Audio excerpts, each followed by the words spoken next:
J'aimerais vite fait parler d'Affectio. Cela fait exactement 2 semaines, depuis le 24 avril dernier, qu'Affectio a encore été enlevé devant nous. 2 semaines et pourtant presque personne ne réagit. Nous manquons sérieusement de mobilisation. Et ici, il ne s'agit même plus de questions politiques. Il s'agit d'une question humaine, d'une question de droit humain, de dignité humaine. Depuis quand est-il illégal de filmer devant chez soi? Depuis quand arrête-t-on quelqu'un parce qu'il a filmé un immeuble, un chantier, en plus sur une voie publique? Dans quel pays de droit cela est normal? Tant qu'une personne n'est pas allée filmer un lieu sécurisé ou un lieu clairement indiqué qu'il est interdit de filmer, tant qu'elle n'a pas filmé quelqu'un pour utiliser ensuite les images sans autorisation, il n'y a pas d'infraction, il n'y a pas de crime. C'était une voie publique, donc Affectio était libre de filmer comme il voulait, comme chaque Togolais devrait être libre de filmer comme il veut dans son propre pays. Mais Togolais, réveillez-vous, c'est une question de droit humain, de dignité. Dans un pays normal, on est libre de s'exprimer, libre de penser, libre de vivre comme on veut. Donc sachez une chose, si nous laissons tomber Affectio aujourd'hui, nous sommes en train de légitimer leur mépris, leur mal, leur abus, leur bêtise envers notre population. Nous sommes en train de banaliser tout ça par notre silence. Maintenant, parlons sérieusement de la date du 9 mai,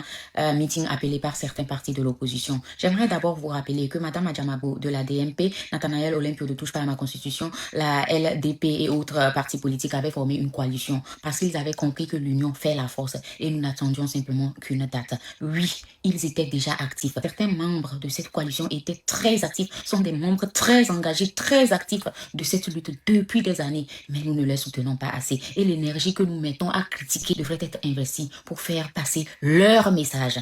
La même énergie positive avec laquelle nous devons nous préparer ou préparer une sortie le 9 mai, nous devons aussi nous mobiliser lorsque la coalition de Madame Adjamabo, de Nathanaël Olympio et des autres partis annonce la sienne. Pour ma part, j'ai toujours été partisan d'une approche simple, disons, quelle que soit l'initiative ou la date proposée par des camps engagés dans la lutte, nous devons nous l'approprier. Nous devons nous l'approprier. Il est temps d'éviter les débats inutiles et de montrer par nos actions que nous soutenons ceux qui nous soutiennent depuis toujours. Il est également temps de réfléchir, de penser stratégiquement comment nous pouvons retourner toutes les situations en notre faveur. C'est nous, le peuple, qui décidons de qui gagne à la fin. Je vois beaucoup de critiques à gauche et à droite. Certains sont peut-être légitimes, je ne veux pas juger, mais personnellement, je ne pense pas que ce soit un problème.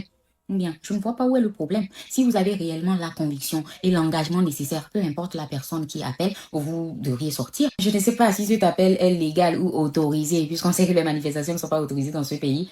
Mais ce que je sais, c'est qu'il s'agit d'un appel public et que vous devrez voir ce que vous en faites en fait. Il ne s'agit plus de qui appelle, mais de saisir stratégiquement chaque occasion. Et aujourd'hui, vous avez une occasion en or de vous exprimer, une occasion de montrer que vous existez dans toutes les couleurs. C'est votre conviction, votre engagement honnête qui compte finalement.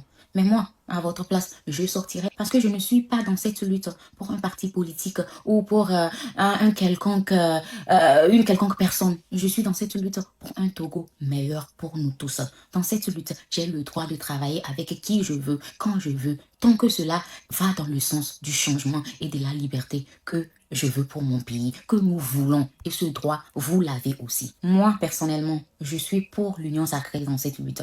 On parle souvent d'union comme si cela voulait forcément dire une alliance éternelle. Mais non, il y a des unions ponctuelles, des unions stratégiques, des unions autour d'objectifs communs. Et c'est peut-être exactement ce dont nous, les Togolais, avons besoin aujourd'hui. Nous n'avons pas besoin de nous diviser inutilement ou de s'attarder sur des sujets qui ne nous avancent pas dans cette lutte.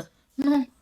Nous pouvons simplement nous entendre sur des moments clés, sur des combats précis, sur des objectifs communs. Donc, moi, ce que j'ai envie de vous dire, ou de dire à toutes personnes qui se sont concernées, qui se sont appelées, c'est sortez, sortez. Parce que je sais que si j'étais à Lomé aujourd'hui, honnêtement, je sortirais. Peu importe que l'appel vienne de Jean-Pierre Fabre, de Nathanaël Olympio, de Madame Adjamabo. Quelle que soit la personne, moi je sortirai. Et je me souviens même que Tipi Achadam disait dans son discours, peu importe celui qui appelle, peu importe la date, un peuple prêt sortira. Et cette phrase mérite vraiment une réflexion. L'engagement est personnel, oui.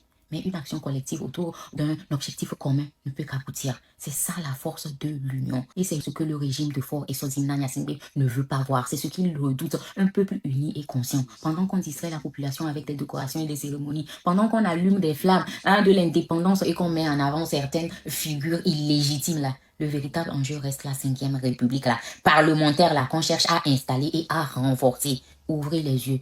D'ailleurs, je ferai une seconde vidéo finalement pour vous parler du sujet principal, ce que je pense de cette décoration de Sans vie de Tove et pourquoi nous devons tous nous réveiller. Il se joue quelque chose de très grave sous nos yeux. Réfléchissez, Togolais, réfléchissez et mobilisons-nous pour Affectio, pour tous les prisonniers politiques, pour Jean-Paul Omolo, pour Zola, pour Madame Nyakade, pour toutes les personnes qui ont été arrêtées juste pour leur opinion. C'est l'occasion parfaite.